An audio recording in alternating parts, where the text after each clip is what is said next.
Hello there.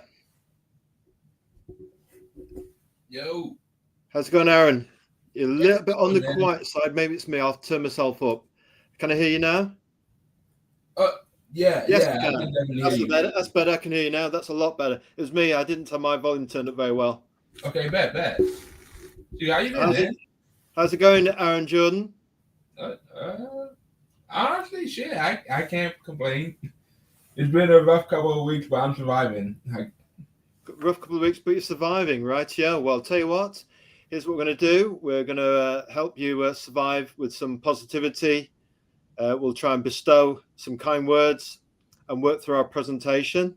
We're live, and we're going to show the trailer right now for our show, and we shall get straight into it, Aaron Jordan. Sounds good. Sound good? Let's do it then. Let's do it. Woo! Right then. Woo. Here we go. Thunder.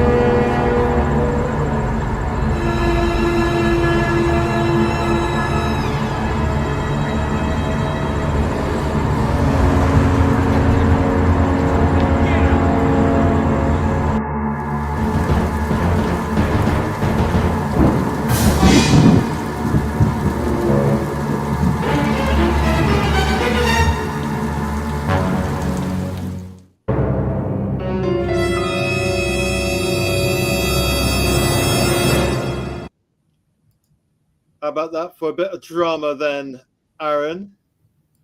Ooh, spicy. I like it. Spicy. Like Wulfsbane Comics, spicy. So, Aaron Jordan, we've shown the trailer. Next thing we're going to do is just make our screen a bit bigger so we can see you and us. And we are going to go through our spiel. The 5 Pillars of Storytelling Live. It's Azrael speaking to Wulfsbane Comics. We do art, comics, movies, games, and toys. 5 needles, each with a hole at the top. We weave the golden thread of storytelling. Art goes into comics. Comics get made into expensive movies. Sometimes they make a profit. They used to. And movies are eclipsed even now by games. And games can be circumvented by toys. We live in the era of Angelo action figures and marquettes. It's a great thing being able to play with your toys as an adult now, because you get the privacy of your imagination. We've got a limited effects budget, and you can enjoy your dust collectors, some say cruelly, on your shelf or on your desk. They're beautiful to look at, but hey, action figures, doesn't matter how old you get, guys, and ladies too, you can still play with action figures. It doesn't matter. It's all about the storytelling, and there's nowhere is the storytelling better than the power of our own mind. It's Sunday, the 7th of September, Pendragon. We're after 9 p.m. Greenwich Mean Time, London, UK.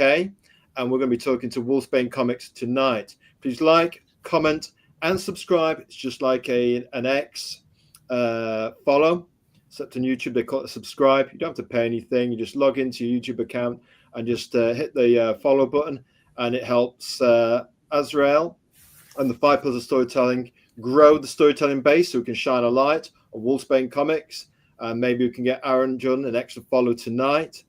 So it's all about trying to shine a little love on fellow indie comic creators. Right then, next slide, we do the host introduction. Hello there. Welcome to 5 Pillars of Storytelling Live, where we talk art, comics, movies, games, and toys. I'm your host, Azrael. My secret identity is Carl Prometheus. Storyteller, artist, and promoter of indie creators, indie comics, and the indie comic community. Our style is universal. We can be watched by creative families, creative adults, and the creative younglings. Our motto is to listen, learn, and share. Inspiring quote: comics are an international language. They can cross boundaries and generations. Comics are a bridge between all creators. Osamu Tezuka, legend. Now then, guest introduction.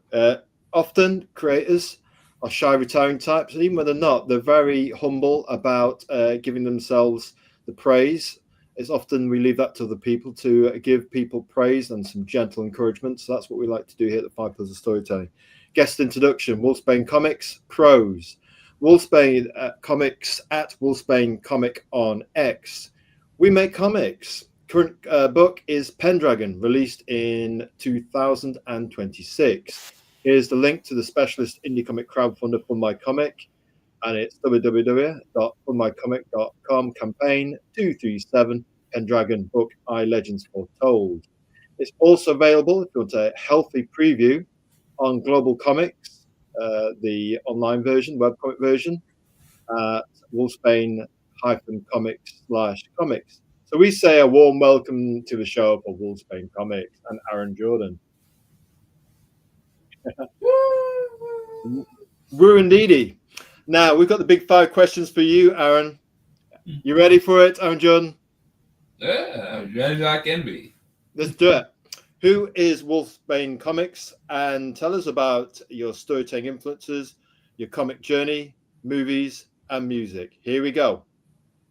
So I think the appropriate question is, what is Wulfsbane Comics? It's a publishing company run by me, and our goal is pretty much to just bring creative discussion back into comics. Lately, I've been seeing like a lot of infighting going on in like all over the comics landscape, and I think it's time we bring back we're bringing back the fun. Let's bring back the talk too. Comics were made to be enjoyed by everybody. Almost like being at your local comic shop and just hanging out with your mates and having a chat about comic books, just like in the old days. Oh, heck yeah. Yeah, just keeping the drama inside the indie comics rather than lots of irrelevant stuff that will be forgotten within a week. Best to keep it fun, light-hearted. Let's have some grace, gentleness, and generosity, and lift up other people in the indie comics community. A rising tide lifts all boats. It's a lot more fun when we're just having fun. Dude, you are good at the wordplay. I won't lie. We do a little bit of wordplay now and again. We'll try and do some more throughout the show for you, Aaron. Right then, number 2 of the big 5 questions: what does Wulfsbane Comics create? If Azrael was to come to your side of the pond and fly with his angel wings and gently rest in front of your convention table, what would be a convention table pitch from you and the creative team at Wulfsbane Comics? So if I were to say anything, what we create is art. And by that I mean, and this is our philosophy, whatever project we do, it's up to us to make the best story possible. That means making sure we have the best possible writer available for that story, best artist, and not just in terms of the genre and stuff, like the whole style, everything gets affected. You get maybe we need something for a cartoonish type of comedy book. Maybe we need a horror book like you're probably seeing right now. We wanted the art to be pop culture, like you're looking like a Andy Warhol painting. Oh yeah, go on. So you're very much tailoring what each concept needs with a specific creator team, just like in the olden days with the big 2. If they wanted a Werewolf by Night comic, they'd have something like Mike Plug. If they wanted a war comic, they'd maybe go for Joe Kubert. If they wanted a superhero comic, they'd get Jack Kirby. And maybe if they wanted a magic comic, they'd get Steve Ditko. Exactly. Horses. Yeah, I would definitely say that. It's that sort of knowing your target audience and knowing the style you're aiming for and which creative team can deliver that experience in art and story. Yeah. Exactly. And that honestly takes as I've gone through the publishing journey, being the being the head of everything, it takes a lot of experience and knowledge to know. You have to be careful. You have to be considerate of how each choice you make affects the project that you're doing. And it's honestly been a fun process. I met a lot of cool people and they've helped me helped to guide me along making better books. So I guess you wouldn't have Frank Springer, who was known for his good girl art, on Werewolf by Night. It would be incongruous. So so obviously here with Wolfsbane, you've got the right kind of art team on there. It looks absolutely viciously stylistic. It's got that almost, we call it a gritty edge to it.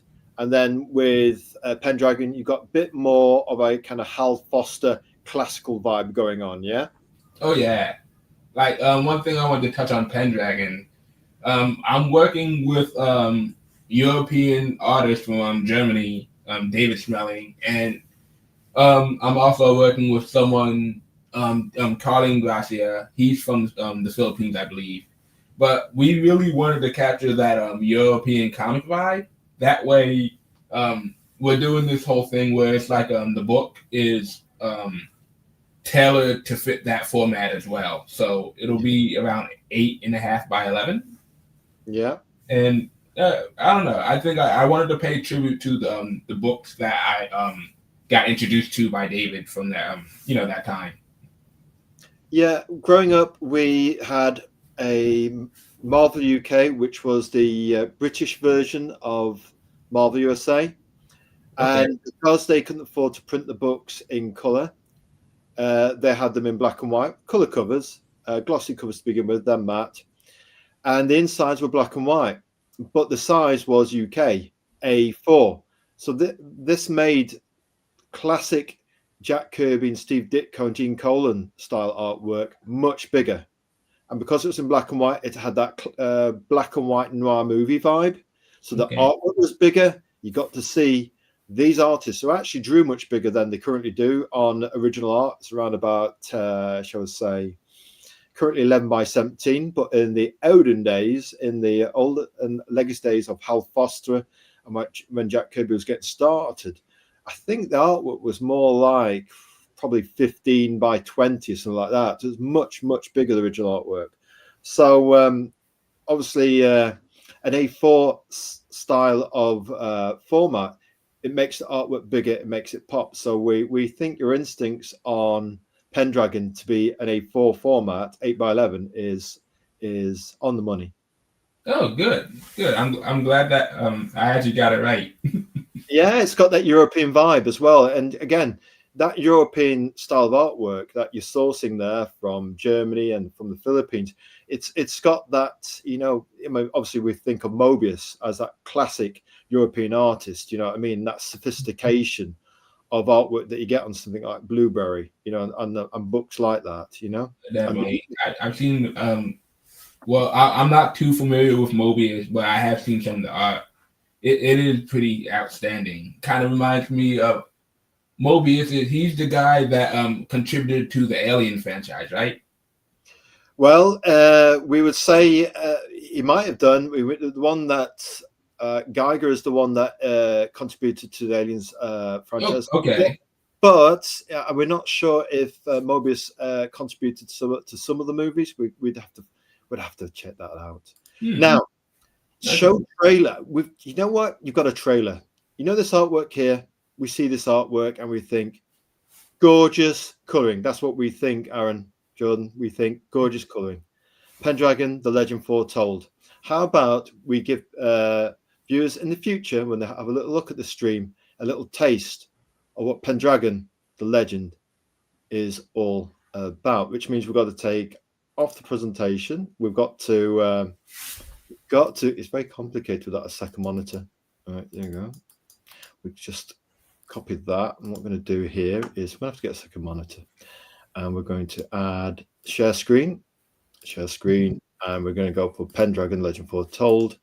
And we're going to press play. Here we go.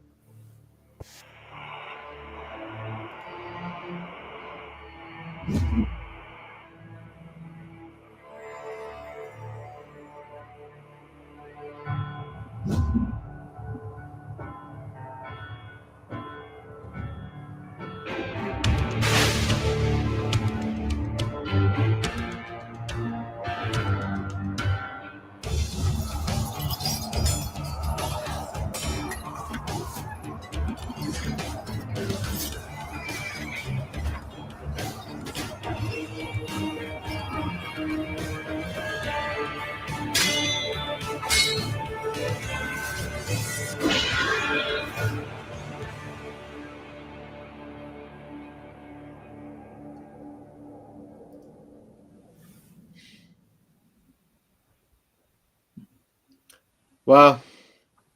That's what you say to that. One word, three letters. Wow. Gorgeous way to say, great artwork, gorgeous colouring, a fantastic soundtrack. It captures the flavour of this continental Arthurian legend book. And what did you feel when you first saw that trailer put together? Did you do it, or did you outsource it out, or? Oh no, I got a good well, I got a friend on Twitter called Anime, and he's been doing trailers for people in the indie comic space for a good while, and I gotta say they always come out superb. Like if you want a trailer done, he's one of the guys that you definitely need to go to. And when I first saw it, honestly, I was blown away. It's like we were going for a simple vibe to capture the attention of people around my age, like the mid like in their 20s, going on 30s and stuff like that. And Okay. he hit it right on the money. Absolutely did. And to me, it's about knowing your target audience, and it's about communicating with that target audience. Yeah. If you're going for a sophisticated French market vibe, a European market vibe, this for us would probably hit in France, Spain, Italy, no problem. 3 huge comic markets. And they've got very much a mature, sophisticated, and we would say mature market that is used to this standard of story and illustration, yeah. And your aspiration to have a hardback edition, which would certainly sit very well in a French library. Once when we went to Angoulême in France, it's south mid France, we went to a French comic festival there, the Bande Dessinée, International French Comic Festival, 250,000 people over Friday to probably Sunday evening, Monday morning. Okay. And we'd recommend you going there sometime. You fit in very well with a book like this. And we went to, on a lunch break, we went to the local library, and they had books like this, Japanese, international, cosmopolitan books from every country, every style, hardback though, hardback. And about a quarter of the downstairs library was given over to graphic novels, to the version of comic books, and it was stunning. We never forgot it. That's nice. And where this place at again? We'd say you're looking at Angoulême. We'll send you the link in our DMs to it. Nice. Band, they call their comics, is it Bande Dessinée? And it's basically a version for comic strip, yeah. And they have the French cultural minister that will actually attend the International Comic Festival that's rooted in Angoulême. It's like this great big volcanic rock that sits, this old town that sits on top of this old rock mountain, and it's quite incredible. Even some of the local buildings have paintings of murals of Tintin and other such famous Asterix de Gaulle actually on the side of these lovely historic buildings. It ain't graffiti, it's art, folks. So we'd say we'll send you a link to it. And you never know, the next festival's in January sometime. You don't know if you quit, you could book some tickets and attend there. Even at they have small creators, small press areas, and they have obviously the big boys publishers as well. Yeah. And you say about a publisher, you also say about being a publisher. The French comic market is very much about publishers and publishing, so you might fit into that market very well. Might be worth maybe creating or shopping around to maybe have a French language version of this at some point. Just a thought. Maybe. Yeah, time will tell. Time will tell. Right, this cover. Tell us about it, Aaron. So this right here is the main cover for the book. It comes in both the It comes in both a standard paper and a premium copy, which is like you'll get a thicker gray paper. But onto the creative side of things, because I know that's what everyone's here for. So we wanted to do an inspiration or an inspirational homage to Frank Frazetta, and this was originally Carly's idea. He is the inker for the and the guy that did the illustration for the book outside the coloring, and yeah, it works. It's really great. I'll tell you what, to us, it stands out. You know, you've got the lone hero on the cliff, you've got the sword, you've got the luminescent fairy magic. Yeah. Oh, You've got yeah. the nighttime sky. We could be in the fairy dimension or crossing the nexus to it. And it almost reminds us of that scene in Highlander with the Kurgans at the top of that great big ledge. Was that near the end? I'm not gonna lie. I've seen bits and pieces of Highlander. Tell you what, Aaron, one movie you got to see is the Highlander, and there can be only one. We won't be watching the Henry Cavill version. They're actually doing that one? Well, if they are, we won't be watching it. As we say, there can be only one. So we like this cover. It stands out. It's not a favorite cover, though. We'll be coming to that one slightly later, but we do like it. We like the way the cover's lit. Whoever's doing the coloring is just absolutely on point. It's like this kind of watercolor style. It kind of emulates. Is the coloring done on computers or actual traditional watercolor, analog, traditional techniques? So David actually found a way to use all the colors and put them in the computer. So, and it's cool because the colors that you see on the cover will also be on the interiors too. So you'll be getting a book that's as beautiful throughout of your entire reading experience. Yeah, well, I'll tell you what, it's off to a great start here. Now, premise, story. Magic has been expelled from the world. Hang on a minute. Well, we could do our movie voice, but you know what? Seeing as we've got Aaron here, maybe he can read out what the story's about. Okay. Magic had been expelled from the world for thousands of years to prevent the return of the chaotic Fomorian tribe. Now the barrier is weakened, and the only chance for survival lies in the fabled blade Calitfork. Excuse my pronunciation. But but King Arthur is long dead, and a new champion is needed. Too bad the chosen one is the worst possible candidate. Oh dear, it sounds like the candidate needs some time in the Arthurian gym to become the Balboa of Arthurian legend. Give it some rocky training. Whereas we like that. I'll tell you what, just look at that artwork, folks. You know what I mean? We think the trick here is your artist has scanned in traditional watercolor painting techniques into the computer, and it creates this lovely vibe of traditional and digital, a kind of hybrid vibe, a bit of both. And we find that tension point. Oh yeah. Says to the green light, exciting. We have to speak into the IMAX green light when it's on. So we create an intimate bridge with our audience. Okay.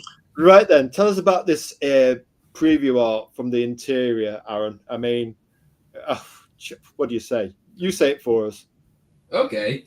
So I'm sure you guys are aware, but this is the final battle on Camland between Arthur and Mordred. Yeah. And this scene is freaking cool because I took a good few weeks off to study like actual fight choreography, and I went through a bunch of sources. I went through some manga, and I went through some HEMA, a bit of mixed martial arts, so I can understand both narrative flow and combat flow. So here you can see the fluidity of the page of each panel that goes down, and you can see a clear, vivid. It's like you're watching animation stills, in my opinion. What we like here is the way you've studied manga for this dynamic camera and combat flow. So you get, yes, innovative manga camera work, but you also get a logistical combat flow, which means you can feel the movement. It doesn't look static or rigid. You've actually got a sense of flow and movement to it. If you look at the backgrounds as well, there's that bit of motion blur, a bit of kickback from the ground as the characters are moving across the landscape. The ground's moving, they're moving.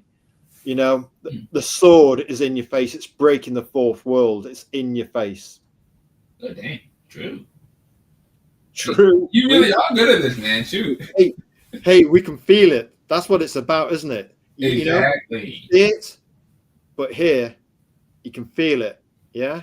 Exactly. Each book has a soul, man. Each book's got a soul. That's great marketing. Each book has got a soul. And Pendragon has got a soul. Each book's got a soul. We like that. We're going to pinch that one for the 5 Puzzle Storytime when we do our promos. Yeah, bet. Do it. You can share that one. Now, tell us about this page, Aaron. Again, more gorgeous coloring. Oh my! Okay, this is one of my favorite parts of the book. So here, is how it's a slight glimmer of what we see, with the world, the way magic interacts with the world before it gets severed, for good in the modern times. So pretty much, the brighter and more vibrant everything is, the more magic there is in the area. And that you can tell here where Mordred's using magic to swing the sword down and break Arthur's sword, and he tried to deliver the finishing blow. And what I wanted to capture in the scene was that although Arthur is at a disadvantage, his valor and his determination is so strong that he's able to land a hit and last against impossible odds. And, as you can see, it didn't really do that much, but at least it was something. I tell you what, the one thing that stood out in terms of what you said there, you had us at hello, Jerry Maguire style, when you said the closer you get to that Nexus fabric veil between the real world and the magic world, the colouring gets more intense, more vivid, richer. Almost like the difference between a black and white world. The black and white world is the real world, but the magical world is colourful. What a vivid narrative colour palette. We often use the term colour narrative. And one thing we like about indie comics, Aaron, you know what? You would see Superman, which we did. It was all right. Oh, you see the Fantastic Four? They both have teal and mustard colour palettes. Just saying. Yeah. Strangely enough, and all the adverts have this depressing, soulless teal and mustard colour palette. But here, each book has a soul. And indie comics, whether you're talking about White Owl, shout out to Robert Rodriguez, and White Owl number 4, the indie comics Batman, has his own color palette. He does his own color grading on top of the color. But here, look at the luster and the vibrancy of this traditional, almost watercolor natural media artwork that's been scanned in to the computer to create this hybrid style. And the color narrative is vibrant, rainbow, rich colors in a world of fairies.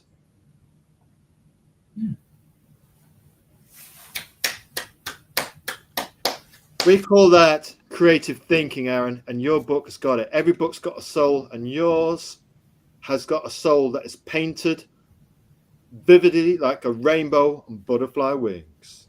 Okay. What a soul. What a soul. Oh, yeah, brother. Amen. Amen to that. So, here's my question. Go on. Out of, so how well versed are you with How knowledgeable are you with King Arthur mythos? Oh, a little bit here and there. Okay. Bit of So Mordred, bit of Lady of the Lake. Is it Niam? Lady of the Lake. Where obviously you got Arthur. yeah. You've got the whole Pendragon family. You've got the origin of him being born. You've got the tension point between Galahad and King Arthur. Do you go for the stable husband, or you go for the exciting lover? You know what I mean? And you know which person you want to be. Do you want to be pretty on the outside, or do you want to be pretty on the inside? He says to Lady Guinevere. So Okay. so we don't tread into choppy waters. That's kind of what we know about. Obviously, Merlin as well. Yeah. He's our Yoda, man. We love Merlin, and we Yeah. remember seeing the Excalibur movie back in the day. What a movie that was! So you the kind of look back at 1981. us now. Yeah. Sorry, I couldn't hear you. My bad. Yeah, back in the day, the Excalibur movie was fantastic. We saw a little bit of the Sean Connery one. We've seen a few other different versions, but that one, the classic Excalibur, oh, what a movie! You know, it's dark, and it's got all the classical touchstones of the legend of King Arthur. We did train in Wales, actually, in the United Kingdom, and they also lay a bit of a claim to the Arthurian legend, and we're quite aware that the French have a claim. Funnily enough, we're talking about French comic festivals in Angoulême. The French also have a claim to the Arthurian legend because they obviously contributed to it as well. Where are you coming from in terms of this Arthurian legend? Which bits have you taken? Have you taken a bit from Wales, a bit of France, or have you taken a bit from the movie magic as well? Or is it kind of like a bit of you and all those things as well? Okay. So I will say it is a sort of an amalgam. So for the main source, I wanted to capture a bit of that raw, archaic style in the Geoffrey of Monmouth's version with the History of Kingdom Britain, and I also wanted to add in some of the more whimsical elements of the I think it's post-Vulgate cycle. Please let me know if I'm wrong. I'm just spitting off the top of my head. Hey, But listening. yeah, because with that's the one the French contributions, they attribute more like magic to the world. But oddly enough, I found that there are also some similarities with Celtic origins, and I did some digging through that, and I also included entire Celtic mythos to our world as well. Yes. And it sort of explains a little bit on Merlin's mysterious past and what he's been doing beyond the scenes. Yeah, well, you had Merlin in Jack Kirby's Demon book. He was going to he was going to do one issue of that, then hand it over to another creative team, but he got that into it. He kept on it until he was in double figures. Demon was quite a good book he created for DC Comics. Not that people know he created the Demon, but he did, and Merlin did feature in that. You know, so Jack Kirby, well, the King Man, and obviously we're aware in terms of history there are alleged rumors of a 6th century chieftain, Celtic chieftain, rebel who was doing rebel raids on the Roman occupiers in Britain, so that he might have been a 6th century shall I say Celtic chieftain who was trying to fight the good fight from a base maybe in Wales. So all these bits, you're taking bits of this and bits of that and amalgamating it into one thing, including the magic from different versions where the magic's more emphasized in terms of a legend. And so after all, if you're going to do a book about the Arthurian legend, so much has been done. There have been that many books and legends wrote and built upon one another. Surely the best thing to do from your point of view, Aaron, as a publisher, is look for a new angle. Exactly, because that mainly this book is pretty much just a celebration of all the King Arthur stories I've came to read and love. The history is primarily in Europe, but it's shared by all of us. And I think that the best way to keep that culture or, that fun, that love alive is just to share it. Share it, a celebration of King Arthur, the legend, and to share it. Sounds very similar to what Tezuka was saying in our intro quote, that comics are a universal language that can be shared by all. And you're echoing that with your Pendragon book, yeah? Yeah, right on. Indeed. Indeed. Right then, tell us about this. We saw this page probably best part what feels like a year ago, and we remember writing the most prosaic poetry for it. It was breathless, breathtaking, and poetically sad. For anybody who's suffered loss in their lives, this is a page that'll hit you like a brick. Tell us. Such a beautiful page. So, in order to explain this, I have to talk about the page before. And it's a beautiful 2-page spread of Mordred's sword coming down upon Arthur as the king struggles to bear the weight of his treacherous kinsman. And if I'm not mistaken, Mordred says the words, let us, I'm going to paraphrase, let us die, engage in the bounty of spilt blood and cod's flesh. And he's basically inviting chaos and destruction onto the battlefield. But in this page with Arthur, all he can think of are the countless lives that have been foolishly lost due to this meaningless scuffle and this ill-gotten thirst for power. And all he wants to do in this moment is to see that his men are no longer suffering. And I think that something I wanted to I think it's a pretty nice moment. To me, if you've got any page that's better than that, I'll be impressed, because that is the most impressive page, Aaron. It's beautiful. I might. It is visual poetry. This is like a modern day version of Prince Valiant by Hal Foster. Yeah, I mean, it's everything that indie comics can aspire to be. Thank you. Oh, tell us about this next one. On this page. Look at this. I mean, it's just raucously radiant. I mean, look at that spiral of color and the action as well. You talk about the flow. I mean, just look at it. Just look, folks. So, right here, the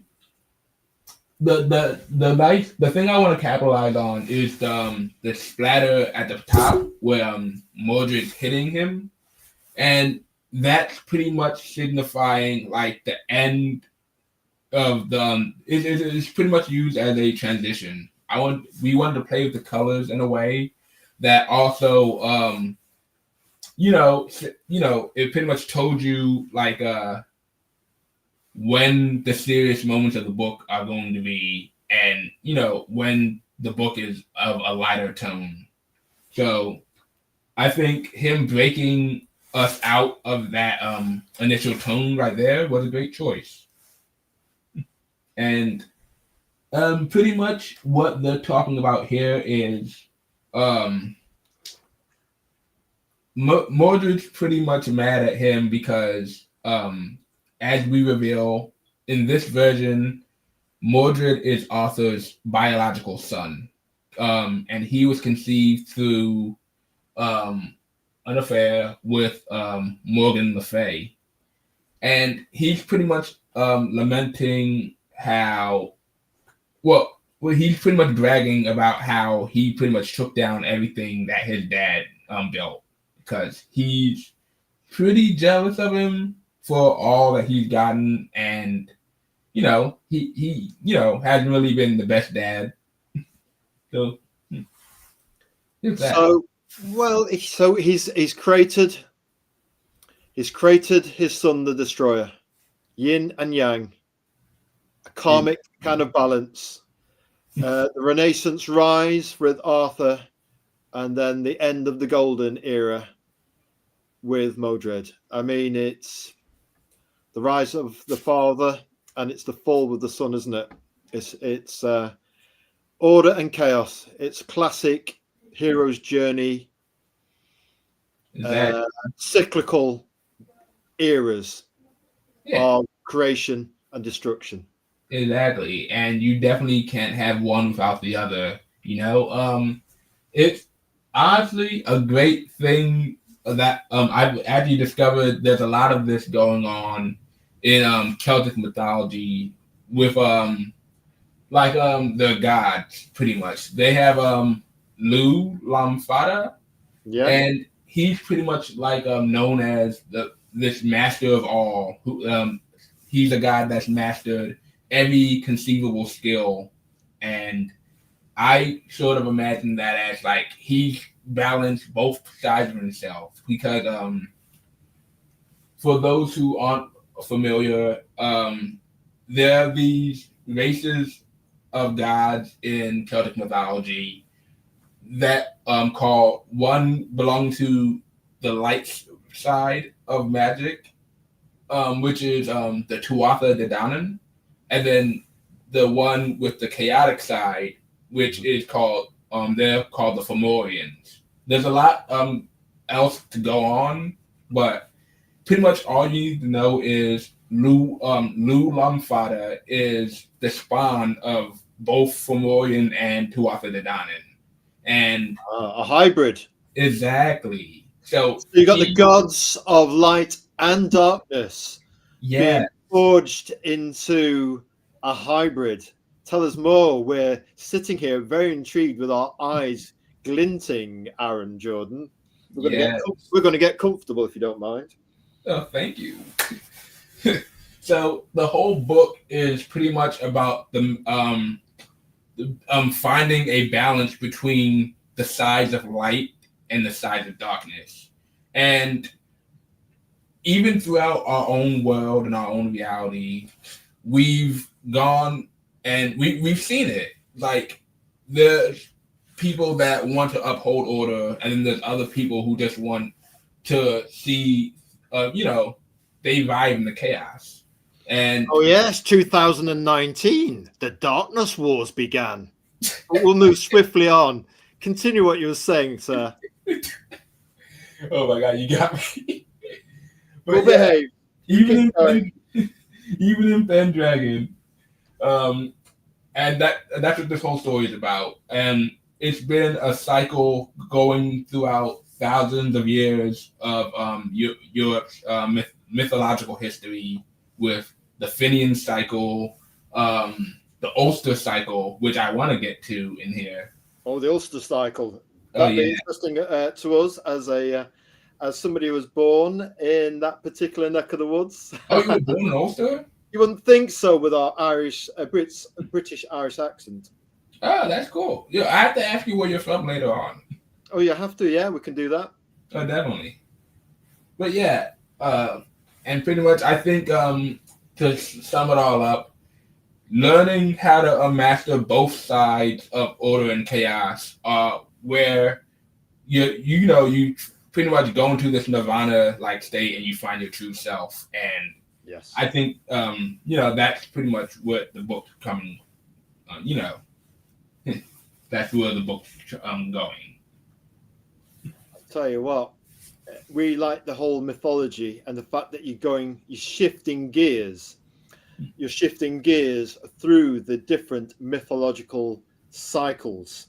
Yeah, the cycle of order and chaos, but also the cycles of the various families of the gods of light, the gods of darkness, and they have eras during that epoch.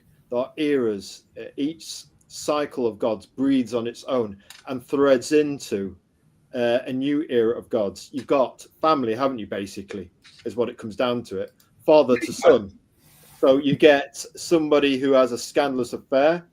You get Modred. You get a hybrid. You get a conflict between the gods of light and darkness. You get Lugh, yeah, who is forged out of light and dark. So that's very interesting to us. We have to say we are curious about what you're saying, and that you're weaving a tapestry, almost like a Bayeux tapestry of mythology. We like that, with a bit of golden thread, if this colorist is anything to go by, this artist.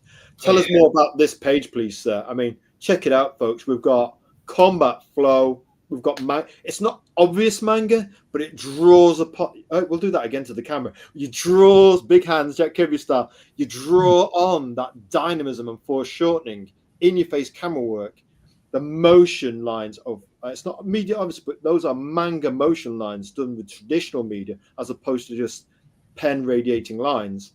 And you've got the combat flow, which makes you feel you're in some kind of Zack Snyder movie as well. So tell us more, Aaron, about this page.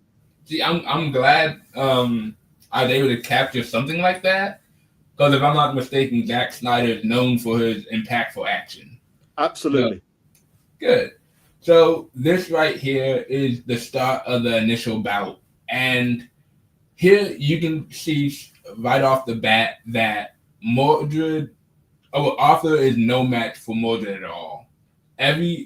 His first swing, it hits, but there's barely any force felt from it. And, he's saying right here, yo, you got to do better or else you're going to die. So. Well, yeah, when you start playing with swords, if you don't do better, if you don't do your best, chances are you could be turned into oxo cubes real quickly. Exactly. And the thing what I love about this is, if you look at the underlying characters, Mordred right here, he's saying that because he didn't come here for a scrap. He wanted to humiliate Arthur. He wanted him to feel every ounce of pain he felt by, being essentially neglected by him. And, Arthur, I don't even think he had that in his mind. No. It's very interesting, isn't it, that if a child, a sibling, a youngling suffers neglect or trauma, how they manifest their choices in life and to the universe, to the cosmology, in this case, of Arthurian legend. You've got basically two choices. You can speak to the good angel. We actually speak to our right side there, it looks like our left, or you can speak to the devil. And we always get our angels and devils mixed up on our shoulders. But it's interesting how that manifests. A child, an orphan, basically, if you're neglected by your parent, you can become an almost de facto orphan because you're neglected. It's like you don't exist. And that might not have occurred to the father, that child's going through that trauma of neglect.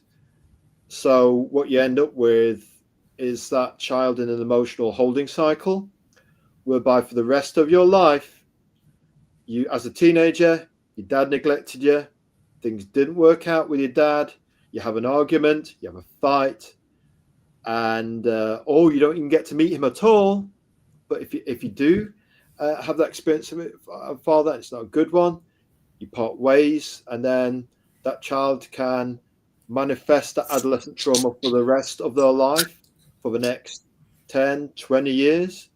And you can behave as an adult as you would as a teenager. So you end up with, emotionally, you haven't matured because you haven't dealt with that neglect. And so we're saying here, you can see he wants to humiliate his father. maybe not kill him, but there is that sense of destroying everything he stood for because of that neglect. It's kind of revenge, isn't it? Pretty much in a way. Bitterness. Yeah, but I also say it also depends on how you are raised, because and your upbringing and your environment is a huge factor to your life. And with Mordred here, I will say it wasn't entirely his fault, even though he is doing a lot of messed up stuff here. A lot of that blame falls on his mother, Morgan, who pretty much has bigger issues of her own.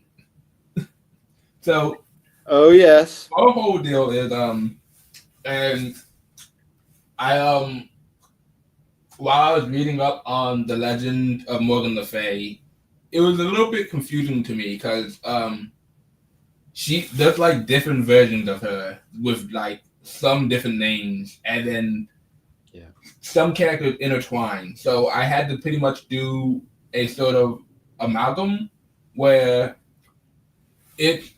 she's pretty much Arthur Merlin's student, and something happened where she was scorned. Well, she felt scorned, and she vowed to undo everything he ever did.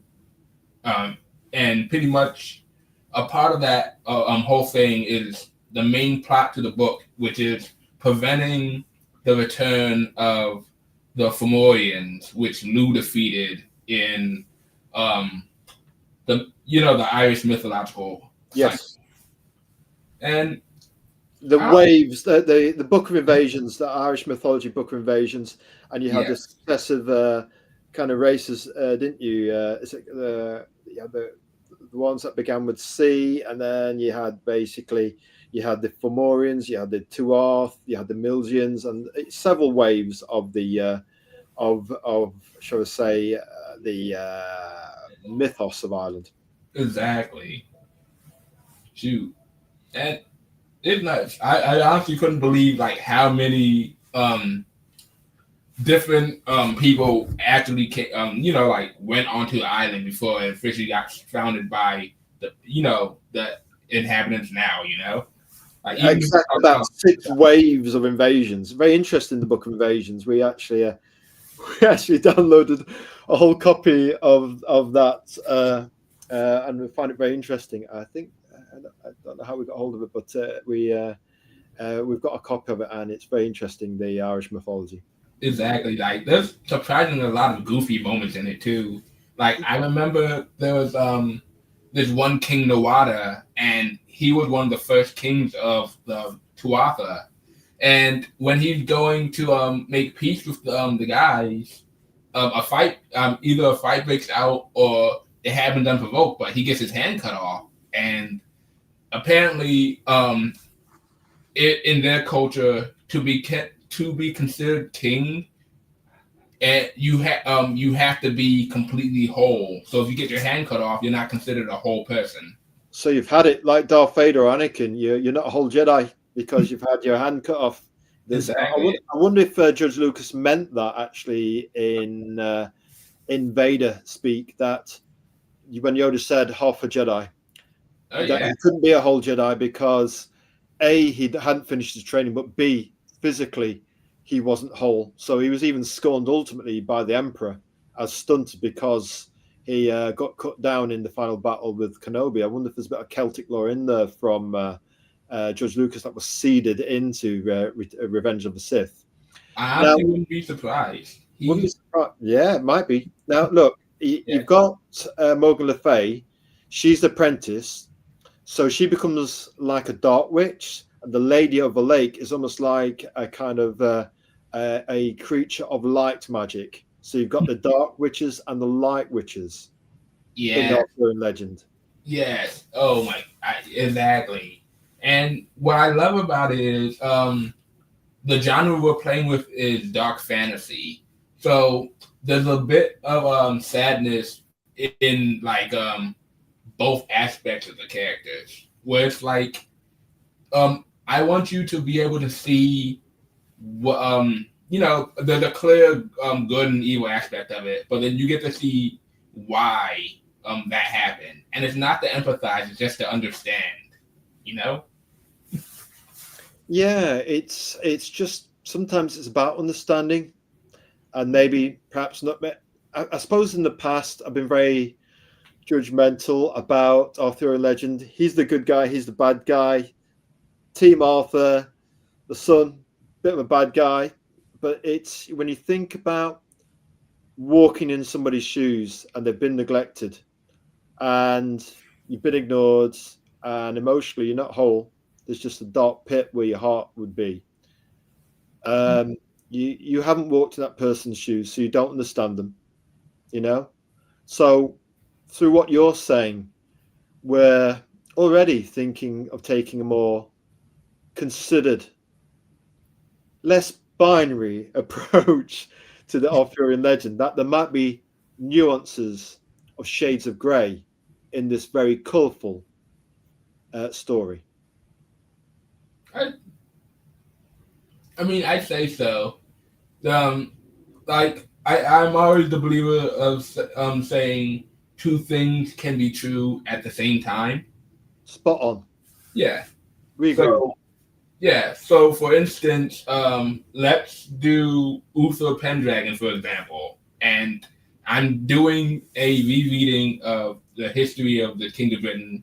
And he was one of the greatest kings that Britain's had in that story. But he was also a real bad guy. Like, he did a lot of terrible things. So he had a few character flaws, Aaron. Do tell. We do like a bit of gossip on this show. Okay. It's not the drama inside the comic, of course. I don't know if I should. Here we go. Let's do it. All right. So Uther. So apparently he was also the brother of the real life Aurelius Ambrosius, and once Aurelius died, Uther became king. But after he defeated the Saxons, he pretty much fell in love with another guy's wife, and he pretty much set him up to get him axed off, like how David did Bathsheba's husband in the Hebrew Bible.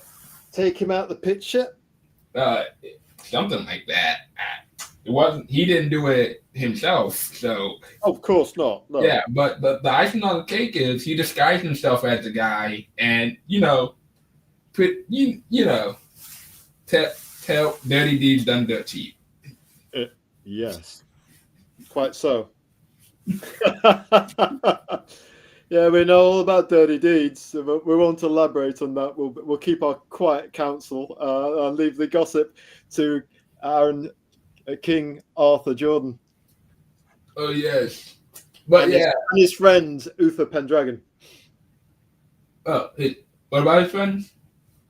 Uther Pendragon. So you're saying Uther Pendragon was a bit of a bad boy, great king, but he had his flawed character moments. Oh yeah. So yeah, that honestly happens a lot in these old mythological tales. That's why I like them. It's like it shows like a real truth of the world and like how things actually are, and I think it kind of prepares you to face these challenges head on, and to like learn about the things that are going on in your life and how to navigate them as you go forth. Sage wisdom. Exactly. Absolutely. Wisdom. Right. We think you hit the bullseye there. That's what myths are, to allow us to navigate the world. That just because you're a good person doesn't mean the other person's going to be good. We all have our flaws, and none of us are perfect. Absolutely. Tell us then, we thought this was a very good page on your crowdfunder page at Fund My Comics, the indie comics specialist crowdfunder. Only one absolutely dedicated to indie comics with great commission rates. 1% beat that, Kickstarter and Indiegogo. So anyway, tell us about your inspirations here. I mean, it says here that we'll do our movie voice. Pendragon is made. Well, why are we doing the movie voice? We think Aaron Jordan can tell us what the inspirations for Pendragon are. Pendragon is made up of 2 different worlds, the mortal plane and Otherworld, an interdimensional land of infinite space and comprised of multiple creatures such as fairies. Throughout the series, David and his companions will explore the mythical wilds to prevent a prophesied catastrophe from happening. And I'm pretty sure we already know what that catastrophe is. Indeed. Now, tell us about these books you've got. We like this almost web diagram of adjoining books you have all around it. You've not just taken from various versions of Celtic mythology, of various versions of books and poems and comic books and movie versions of King Arthur. You've actually taken from modern mythology and other mythologies too. Tell us about the 1, 2, 3, 4, 5, 6 books that have proven to be additional inspirations. Aaron, we thought this was a terrific way to show what you're influenced by on a crowdfunder. We thought it was great. We had to include it in the presentation. Oh, thank you. I'm glad that I could get to talk about this. So, what you're seeing here are representations of all the different aspects that make up Pendragon as a whole. And they're not just books. They also bridge into video games and animation and so on and so forth. So the first one on the top right is Berserk by I forgot his first name, but Murata. And what we pretty much took from this is how Murata is able to tell this dark world, and even though it's so dark, it's able to speak to your soul and pretty much show you something, like show you how cruel the world is. But the way that they do it is like it's real over the top. So that pretty much inspired me to try and look for like high stakes, moments that like pop out at you. So moving on, we have Final Fantasy X, which is our main inspiration, but mainly the entire Final Fantasy series is what I wanted to go with. And pretty much it's like I chose this because like whenever you play a Final Fantasy game, you always feel something, unless you're talking about Final Fantasy 13. But moving on. Computer games as well. So even computer games. So again, one thing we try to do to the best of our ability at the 5 Pillars of Storytelling is weave art, comics, movies, games, and toys, because the umbrella is storytelling.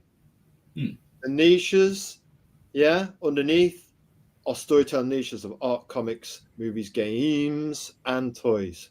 And that you can have that cross-fertilization for your inspiration and even in your execution, because one day you might even have a computer game based off Pendragon. Keep going. Exactly. Shoot. Like even with the games, like Elden Ring. Yeah, Elden Ring. We wanted to capture the narrative aspect. Sword of the Stranger is a classic Japanese anime movie that you have to see, and the way that the combat is in that thing is really taught me how fluid motion is supposed to it like looks. And of course we have Claymore, a very good manga.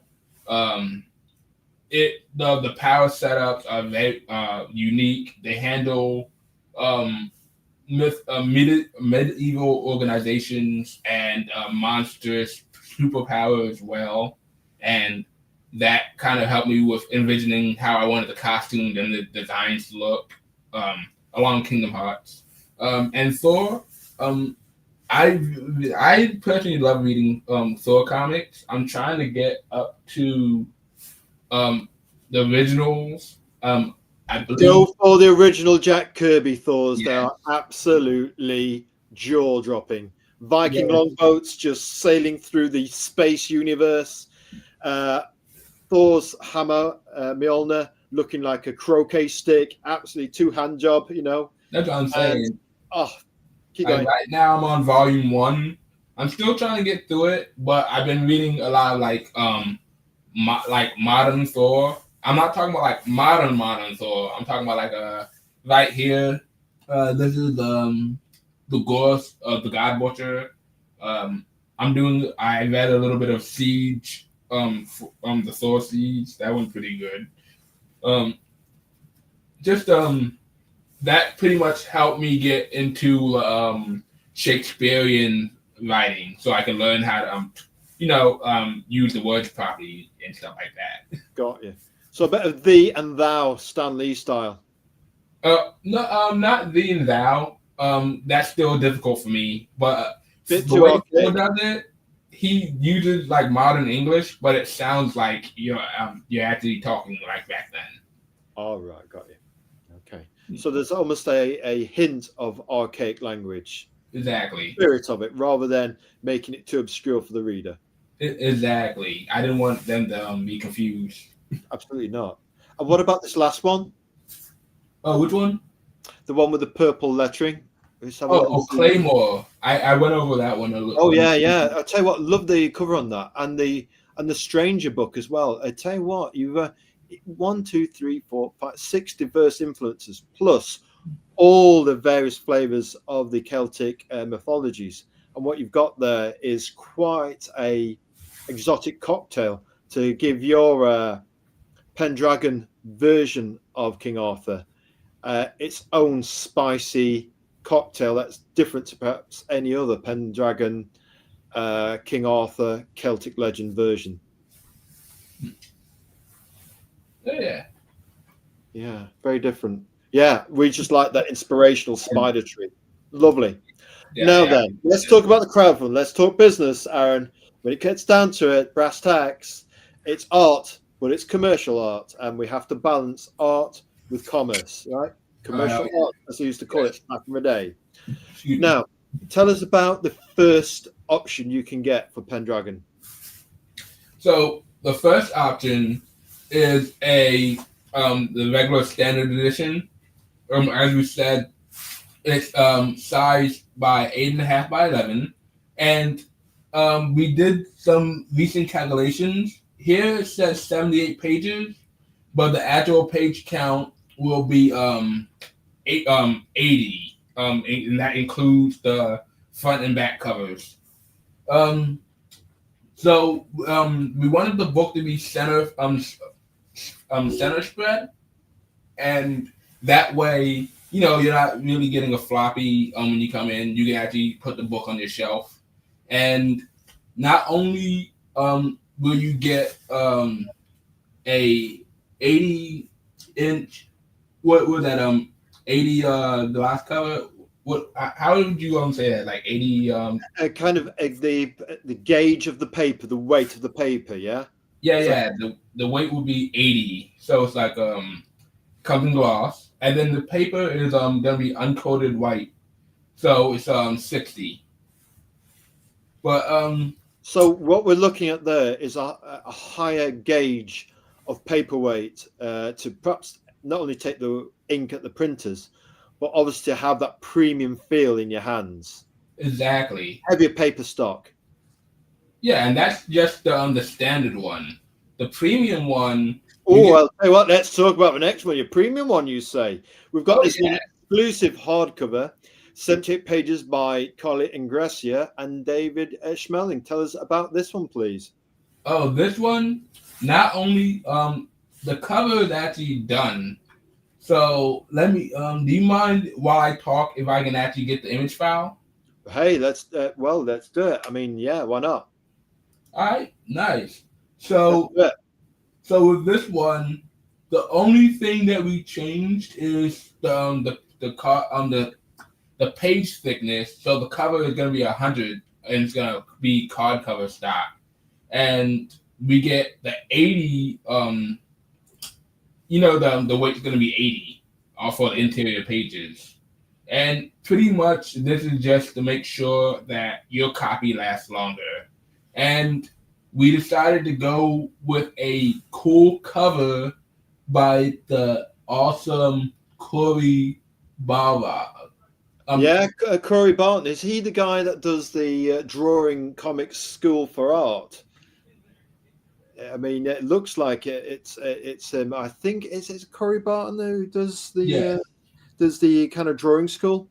I tell you what, either way, the artwork's pretty on point here.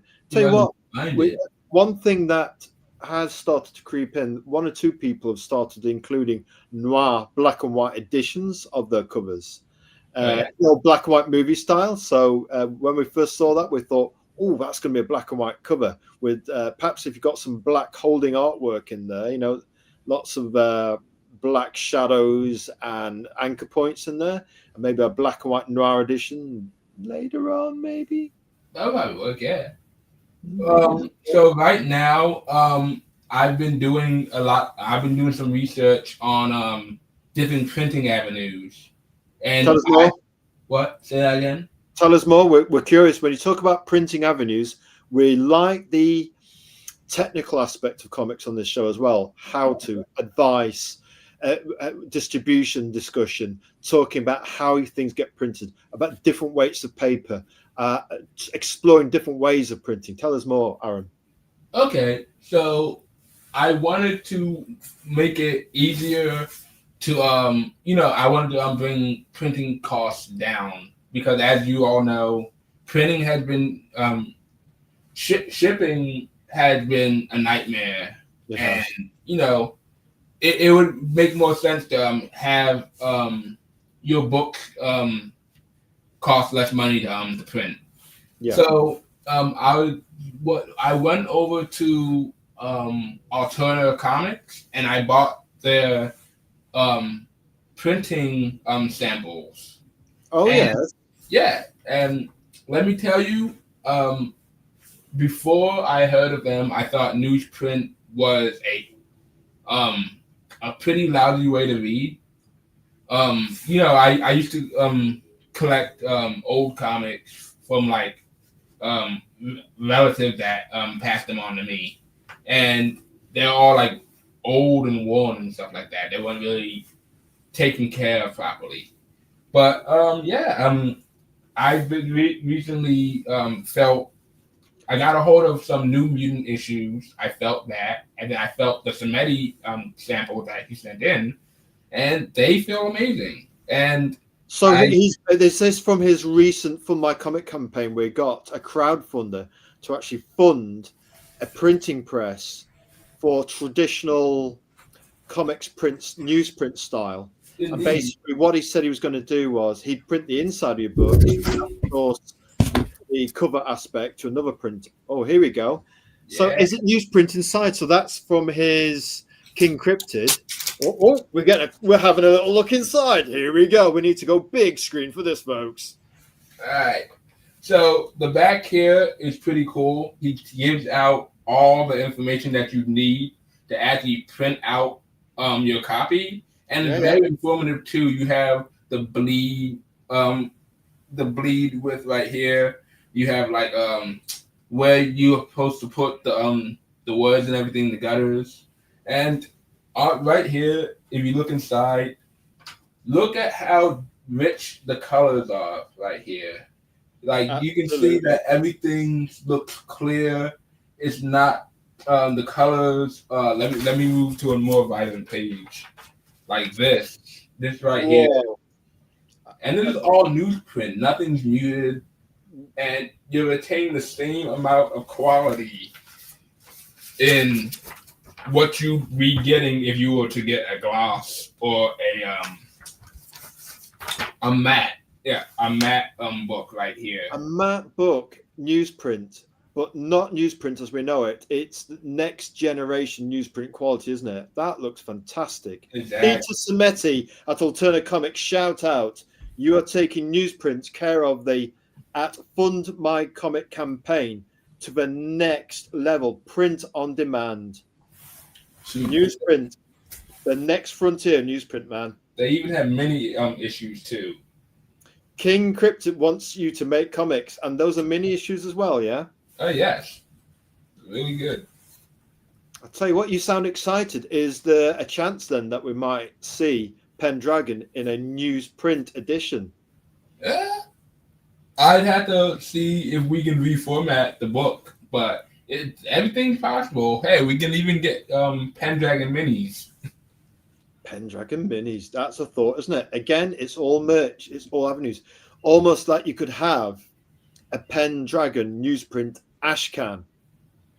That is true. Exclusive, hot, premium, hot take, next gen newsprint, care of Peter Sametti at Alterna Comics. That's 2, 3, 4, 5 shout outs for you, Peter. You know we love you. We had him on the show a good long while back, and I think we pushed him all the way at 3 hours. It was great. It was great. He had to get off in the end, but he was. I tell you what, we even got onto sniffing comics, traditional newsprint, the feel of comics, and honestly, it was like Homer Simpson and donuts. We were just in our own little world of sniffing comics. Exotic stuff. So potential avenue of exploration then is newsprint, maybe. Possibly. Shoot. I mean, I'm loving what I'm doing. What I've seeing. I want to at least try it with my Wulfsbane series. So that would be the good place to perhaps test the alternate comics, because Peter Sametti's got a good track record of horror comics and suspense comics at Alterna, with King Cryptid. Oh, yeah. The Wulfsbane comic might be the ideal candidate to have a crack at doing the newsprint. Definitely. So either way, whatever we do, okay, I already know it's going to be amazing. Like, whoosh. That sample is next gen newsprint. The newsprint we grew up with, can't touch that. That is absolutely amazing quality. Shoot. Wait, what? How's the paper quality for your time? Well, look, at the end of the day, what have you got? You've got pulp newsprint paper, haven't you? It's not virginal. It's probably got chemicals in it from being washed to make the paper clean enough to print on. You've got relatively primitive printing presses compared to today, you know what I mean? And when you put that in a Mylar comic bag and let it sit for 10 to 20 years, it smells great, but all the colors are faded, you know what I mean? Maybe the color cover's still holding up, but the insides kind of look a little bit, compared to modern printing techniques, it tends to look quite faded. You know what I mean? I mean, at the end of the day, human beings, we age so. We don't look as good as we did when we were in our 20s. You know what I mean? Yeah. Oh, to be 21 again. And, we don't age well. Fruit that's been left out the fridge for a week, that doesn't tend to age too well. And when you get printed newsprint in a comic book for 30 years, everything's basically having a chemical reaction in a plastic bag. So, yeah, I mean, we've got a sneaky feeling that this third variation, with that beautiful magical white witch giving Pendragon's heir apprentice Excalibur, will age a lot better. It's in hardback, it's on superior quality paper, it's on a higher gauge of paper stock. Tell us about this beautiful cover and third variation hardcover, and the one we're looking at, possibly backing. Aaron, take it away, Mr. Jordan. Oh, yeah. So this is, first and foremost, this cover is created by a amazing upcoming artist that I've had the privilege to come across, called Josan. And you can find him at Josan Art on Twitter. On Twitter, it's Josan. And his style is phenomenon. phenomenal. If you are a fan of JoJo's Bizarre Adventure, it's similar to that, but he has his own unique style, his own unique thing that he's incorporating into it to make a sort of mythical-esque. Oh no! This is different guy. This is by Josan. This is Josan. I'm thinking of another guy. Josan had a style that's completely his own. He's great at doing fantasy, and honestly, if things were to occur, like if I let's say like I can't get Carly on the line to do another issue or whatnot, Yosan would be a great replacement to do a book. So, and as a publisher, when thinking about that, contingency plans, if somebody has life happen to them for whatever reasons, you have to have a contingency plan. Perhaps as a publisher, you have to be professional and think about what happens if. Exactly, like that's the whole thing. Because believe it, like we all know, things happen, and at the first and foremost, everything's about the customer or the people that enjoy your books. Even though we still do want to make sure that we like what we're making as well. Yes, it's putting the customer first. If something happens with the artist, the customer can't be waiting a year or two because of that. You have to think about how do you take the project forwards. Yeah. Oh hell yeah! Heck yeah! So if we want to order that one, can we order that off Fund My Comic? Yes. And when do we get it? Do we get it by what? When do we get it? Do we get it in 2026, or do we get it later this year, or do we get if we order the PDF version? Will that arrive right now, or is the book not quite finished? So right now, you can actually read the entirety of Act 1. This is a 3-act book. You can read the entirety of that on Global Comics, and there should be a link. If not on here, it's on my Twitter page.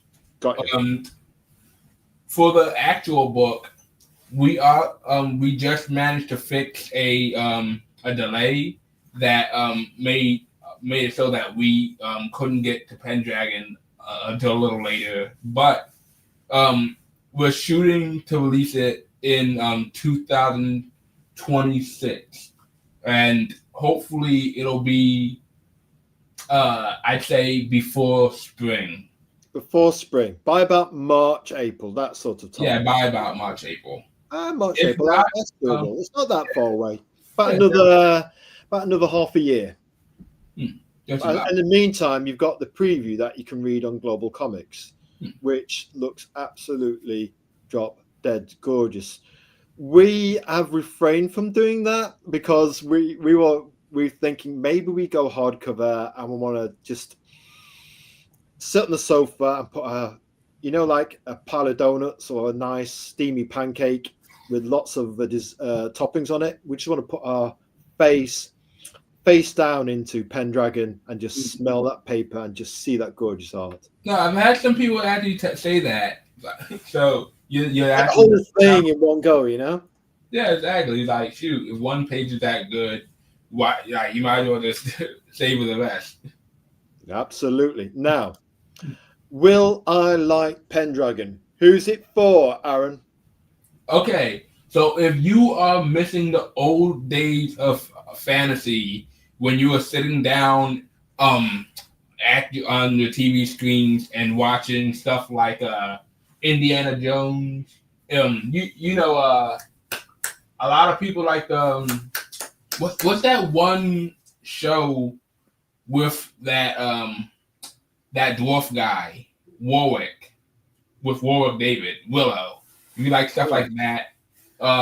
This is a primarily an adventure-based comic, so you'll be seeing a lot of grand lands and thrilling adventures. It's pretty much just It's like the Wheel of Time. It's pretty much in the genre of that. Almost like those 80s fancy action movies like Never-Ending Story. There's a Pretty sense much. of old school adventure to it. Exactly. But yeah, but you can pretty much say it like that. But So there's a bit of the mix of the sprinkle of the modern with exotic elements, but the classical underpinnings of mythology as its foundation, and it's at the core of its heart. yeah, I mean, it's a little like that, honestly. But what I want to touch on is it's for those who. It's also for people who feel like they're sort of stuck in life and they want to make a decision on where they're going. And the main character, David, is in a similar situation, and it's him choosing to become the realm's protector. And even though he doesn't really know what he's getting himself into, it speaks to that pretty much coming of age story that we're all going through. It's a coming of age story. Now we see where you're coming from.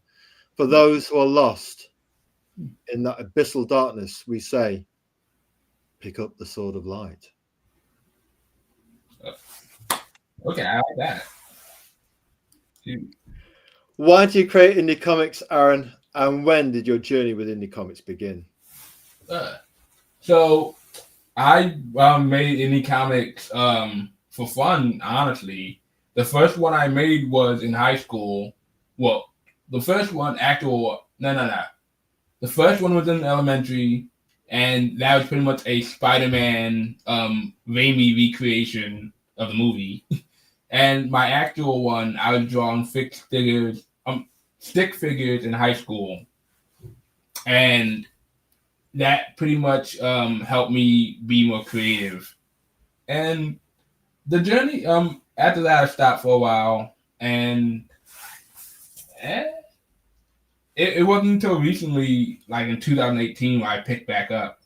And I'm actually glad that I stuck through the journey, because, shoot, I wouldn't have met so many cool people. Absolutely. The whole point of life's journey is to meet cool people, yeah? And to learn from those souls that we meet along the way. And what lessons will we learn, we wonder? That is the question. It is something to be experienced upon life's journey, life's mythology that we weave as our living tapestry. How long have you studied poetry? Having Celtic blood since we were born. It takes me at least 30 minutes to come up with something like that. Well, I tell you what we like about you is that you did come up with Pendragon. And that is a feather or two in your hat.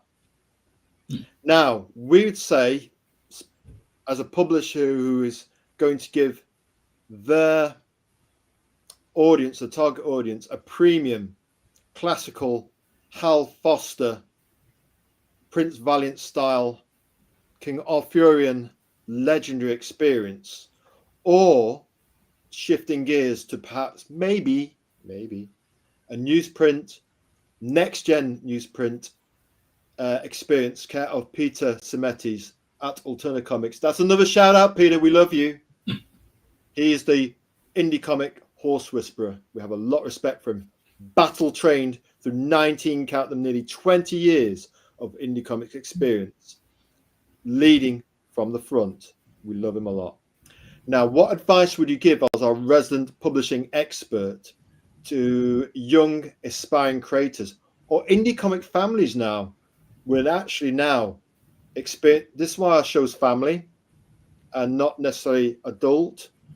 It's all ages, and we have advice you know, when we were young, we could read a Spider-Man comic and it would apply to us, it speak to us. But an adult could read it and it would also apply to them, or a teenager. It would speak to all ages. What advice would you give to creative families and young creators in terms of creating indie comics? Because on this show, we listen, we learn, and we share. All right. Well, that's honestly the perfect advice I would give. Always be willing to listen, and don't be too rigid in your particular style. We all, as writers, artists, whatever it is, we all want to find ourselves in what we make. And I also think it's very important that while we find ourselves, we also take care not to be stuck in what works for us all the time. Yeah. And you know, there's like a lot of go yeah, go ahead. no, we're listening. Okay, Like a lot of, I was gonna say, it's like there's like a lot of things I've seen over the years where, had I stayed in my particular writing style at the time, I would have never grown. Like, if you look at my first books, I consider them to be some of the worst things I've ever made. But they're decent.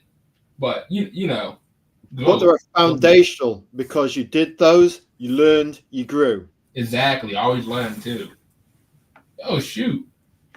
The rabbit hole is saying that Aaron is one badass writer. Good get for the show. We would say so. The rabbit hole. We would say that we have absolutely enjoyed Aaron rocking his Pendragon and legendary and mythological advice and experiences throughout the show. It's been very different for us. It's on our, as a Celtic person, it's home turf for us. So it's nice to listen to somebody who has read up on the Book of Invasions. Nice. We like that. We've read a bit of it. A few words of it. You guys have the best mythos. I'm not gonna lie. We biased. We think it's the best mythos. We'd hold it up though the Greek mythos. That's how highly we rate the Irish legends. Of course, we'd say that, and we like the poetical nature and proverbs and life advice that you can take from these mythologies. Yes. That Aaron has woven into the book in a way that you can take into your own life. If you're lost and you're in that abyssal darkness, pick up the sword of light. It is still yours to wield. Mm-hmm.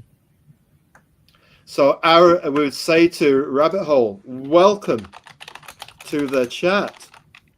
Woogie! Hey, Rabbit. So just there we go, and we'll actually put that up there. And what do we say here? Celtic lore has a lot of sharp edges. Absolutely. Yeah. If that flow sword coming right in your face is anything to go by, we think that is the coup de grace of the Twin Towers. What he's done visually there, Aaron has incorporated not only manga foreshortening Jack Kirby's style, and that is prevalent in manga to make you feel part of the action, you know, like he's directing the movie Snyder style. But it's also having studied combat flow, so you feel like you're part of the action. Something we feel that Snyder, some people do praise him for it, but a lot of people just dismiss it as gimmicky slow-mo, Matrix style, bullet time. But it's a little bit more than that. If you see that clip of Wonder Woman bursting through those doors, yeah, and giving the buashaka to the bad guys, and then boom straight through the ceiling and lets the bomb go. And as the bomb explodes, it just slows down, and she's reaching that moment of time, lets the bomb go, it goes boom. You know, it just. What I love about Snyder films is that I'd say he's one of the few directors I can actually point to where I can say that guy had mastered the art of the camera angle in comic book movies. Yes. Like if you like do any freeze frame from Justice League, Watchmen, all that, and you can literally put that on your wall, and that's all because he's really good at using the point of focus and centering your eye on where you're supposed to be looking at, and it's great. Bullseye. Very underrated. Absolutely bullseye. Hey, Rabbit, don't you do an indie comic? Put it in the chat. Tell us about it. We always like to, if we have creative leaders in the chat, we always like to give them a shout out. If you've got a project on Kickstarter or fund my comic, Rabbit, tell us about it. Put it in the chat. Let us hear about it. You know what I mean? We like creative leaders on this show. Now, so that's a bit of advice from Aaron, our resident in-house expert tonight. What superhero would you be, Aaron Jordan? We get the feeling we might know with all this Celtic lore and mythology interest, but what kind of superhero would you be? What kind of superhero, or like what superhero in general? What superhero? Hey, we don't care if you want to be Wonder Woman. It's up to you. If you want to be Captain America, if you want to be Iron Man or War Machine, or I don't know, you could be anything. You tell us what superhero you'd like to be. For us, it would be Iron Man. I want to be Catwoman. You're only Catwoman. Nah, I'm just kidding. There you go, folks. What do you think he's winding us up? But hey, different strokes for different folks. If he wants to be Catwoman, is he going to be absolute Catwoman with that crazy chrome dome basin on his head? Are you going to be the Catwoman Yvonne Craig from the Batman Adam West series? Shoot, yep. Yvonne Craig. Which one was that? Was she the first or the second? Not Yvonne Craig. Oh, Julie Newmar. She was the first Catwoman. Yvonne Craig. She was Batgirl in the Adam West series. So she had the Julie Newmar. Or was it like the Bob? I'll tell you what. Julie Newmar. She was the one that had the kind of shoulder length hair, and she would always tease Batman about running away with him. Okay. I don't know. That's a hard one. I'll probably go with I'll go with the terrible one, the one that they just did for the Tomorrowverse. I'll go with that Wonder Woman. Okay. Oh, right. So if you could be any superhero, you'd be something like absolute Wonder Woman. This kind of what you want to be Wonder Woman? Oh, shoot! Hey, you can pick any hero. Yeah, you're right. See, Catwoman and Wonder Woman so far, folks. We're just we like Wonder Woman. She's our favorite DC hero. Wonder Woman is our favorite DC hero.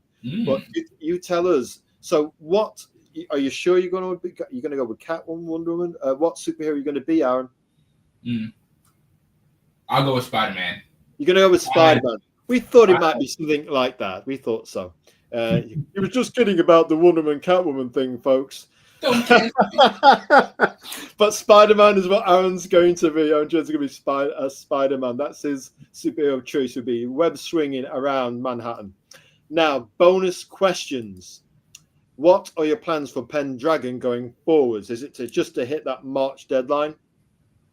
Well, definitely to hit the March deadline, but I want to be able to finish the book. Honestly, that's it. And I just hope that people read Pendragon and get some kind of enjoyment out of it. It's always nice to know when your work is being appreciated, and that there's a new avenue of people that can say hey, I see what you did there. I like it, or hey, I understood this part, but this part here, I'm not quite too sure on. It gives me something to think about. It's all about giving somebody something to think about. And before we know it, that 6-month time period between now and March will evaporate, and we'll be able to get this gorgeous, iridescent, luminous, painted butterfly wings of a comic in our hands. Oh, yeah. Favorite pizza, Aaron? Right now, we could eat our hand, not this one, because that's, even though it looks like our left hand, it's actually our right hand. We get mirrored in the StreamYard camera. we'd have to eat this one right now because that's how hungry we are. We'd probably go for a triple cheese margarita. What would you go for, Aaron? Triple cheese. I haven't had that one, but I like a margarita pizza. I'm not gonna lie, but I'm gonna give you the recipe for my one of my favorite pizzas. First, you need white sauce. Here we go. We've got an expert, folks. We're going in. We've got a team of specialists for this one. Let's hear it. So after you do the white sauce, make sure you do extra cheese. Then you do a little bit of avocado. You do bacon, and then you do spinach. And if you want to get real spicy with it, you don't have to, but I always like to go with a little pineapple. Pineapple. There we go. Aaron Mythologic Jordan is weighing in with pineapple in the blue corner in the pineapple wrestling debate. We have this tug of war between people who hate pineapple. It has no place being on pizza. We don't mind it. We can have pineapple on our pizzas, That's what I'm saying. At least it's not anchovies. At least it ain't anchovies. And what we like, we could even have a vegetarian pizza, given the chance. But we like yours with the idea of the cream sauce on there, the spinach, the avocado, the bacon, the cheese. I mean, right now our mouth is watering, Aaron. We think great tasting pizza. Avocado, man, on the pizza. That is what we call I haven't had that. bold choice. Now, here we go. We've got a troublemaker in the chat. Here we go. Does he like pizza with pineapple on it or not? Let's find out from the rabbit hole. Here we go. Pineapple pizza is the nectar of the gods. Oh, here we go. We've got a writer, an auteur writer in the chat. We like auteur writers. We're not an auteur writer ourselves, but we're more of a storyteller, a visual storyteller. But we do appreciate auteur writers like Alan Moore, and we seem to have an auteur writer in the rabbit hole. Pineapple pizza is the nectar of the gods. What a poetic and prosaic way of saying it. We love that. That is what we call that. That is the epitome. If there ever was an epoch of pineapple on pizzas, then pineapple pizza would be the nectar of the gods. Ambrosia, pineapple, white cream. Let's have it on avocados, spinach, bacon, and lashings of triple cheese. You keep adding in the avocado. I tell you what, rabbit hole, you've certainly weighed in real heavy. Put your finger down on the scale on pineapples on pizza. Tell you what, rabbit hole, you can come back to this chat again. We like your style. Bring your indie comic with you next time, eh? We say, praise be for fine nectar of words in words. We're trying to type here, multitasking. Words in support of pineapple on pizza. Pizza. You can say, come on, Azrael. Let's get it on there. Where's the Z? Oh, we're not pressing the Z button. We are now. Right, there we go. And spinach avocado. Here we go. We're talking about here spinach avocados. You monster. I never said avocados. White sauce. We say, rabbit. We are not a saint. We are not a saint. Here we go. I'm praise of sports pineapple pizza. And yes, spinach avocados, you monster. Yes, guilty as charged. We say, rabbit, we're not a saint. And to anybody listening out there, we never said we were a saint. We're aspiring to grace, gentleness, and generosity by way of gentle word. Now, where can they find out more info, Aaron Jordan, about Pendragon? Well, right now our website is down, but you can catch us on X. And if you want to read more about us, we have both Pendragon and Wulfsbane available on Global Comics. So go down to my Twitter page, and you'll be able to get everything you need right there. So there you go, folks. It's x.com, Wulfsbane Comics. It's www.fundmycomic. Just type in Pendragon, you'll find it. And on Global Comics, if you want the first act of Pendragon, The Legend Foretold, then go to Global Comics and see its iridescent and gorgeous colouring. Absolutely brilliant looking. And if you want the hardcover, you can get your order in at Fund My Comic, and it'll be ready around about next spring, March, April. Now then, what do we say about Aaron, Book of Invasions, Celtic Arthurian lore, student heading towards mastery, if that Pendragon book's anything to go by, of mythology, Jordan. Thank you for being our special guest, Wulfsbane Comics. We wish you very well for Pendragon, and Godspeed. Thank you for having me. You're welcome, sir. Most welcome. Now here. No problem. It was a pleasure to speak with a fellow acolyte, a disciple of mythology, helping us enjoy a show on Celtic home turf. Now, we say please like, comment, and subscribe. Like the video when the stream goes up for replay. Subscribe to the 5 Pillars Storytelling channel. We're currently on 157. We're broken the 150 barrier, folks. Finally, seemed to take about 6 months. We're currently on 157 subscribers. Hit the subscribe button. We will mutual you. For every person who says in the comments, we've subscribed. Azrael, will you mutual us back? Will you sub us back? We will do. If you've got a YouTube channel, we'll sub you back. So you know what we call it? The power of one. Everyone counts. Shine a light and a little love on the creators, indie comic creators like Aaron, the Myth, Jordan. Yeah. And so check out his book. Check out him. Give him a sub.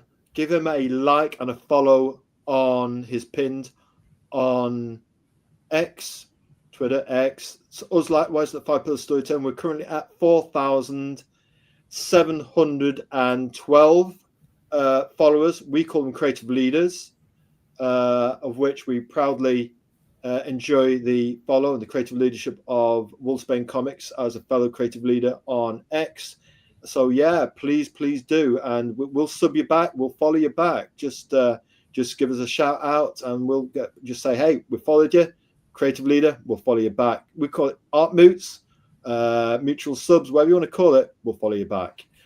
Right then, now we're going to play our outro music. Hey, Rabbit Hole says already subbed. Rabbit Hole, make sure we've subbed you back. Leave a comment below this video, and if we haven't subbed you back, make sure we do by leaving a comment saying, could you sub us back? And we will do, yeah? So thank you, Rabbit. He's saying here, we said thank you very much to Rabbit for being in the chat and contributing. We appreciate you. And we'd like to say, oh, you said already subbed. Well, we'll make sure we'll sub you back. Yeah, if you kind of give us a link to your channel, and we'll definitely sub you back. Right, let's get that outro music going. Here we go. Thank you, sir. Aaron, and let's go.